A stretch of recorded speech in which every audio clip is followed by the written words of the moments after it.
একবার ৩ জন ব্যক্তি সফরে বের হলেন। পথে মধ্যে এক পাহাড়ি এলাকায় রাতে থাকার জন্য একটি গুহায় আশ্রয় নিলেন। হঠাৎ পাহাড় থেকে একটি বিশাল পাথর গড়িয়ে এসে গুহার মুখ বন্ধ করে দেয়। তারা আটকা পড়ে যায়।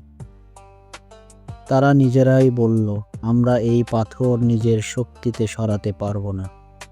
আসুন আমরা আল্লাহর কাছে দোয়া করি এমন কোনো আমল দিয়ে যা আমরা একমাত্র তার সন্তুষ্টির জন্য করেছি।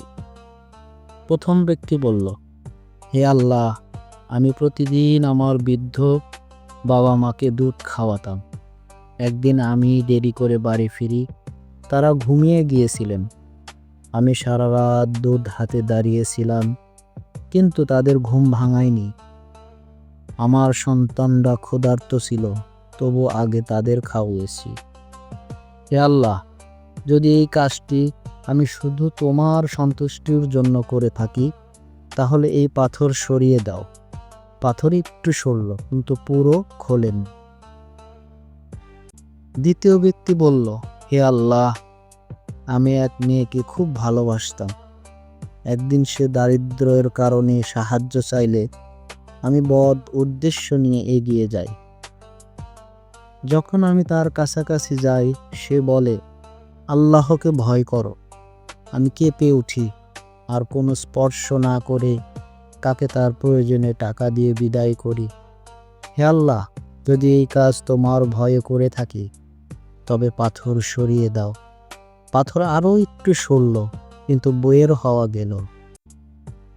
তৃতীয় ব্যক্তি বলল, হে আল্লাহ, আমি এক ব্যক্তিকে কাজে লাগিয়েছিলাম, সে টাকা না নিয়ে চলে গিয়েছিল।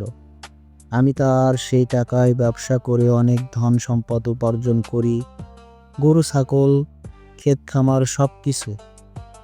বহু বছর পর সে ফিরে এলে আমি বলি, এই সব তোমার হকের ফল, সব নিয়ে যাও। সে কিছু না বলে সব নিয়ে গেলে।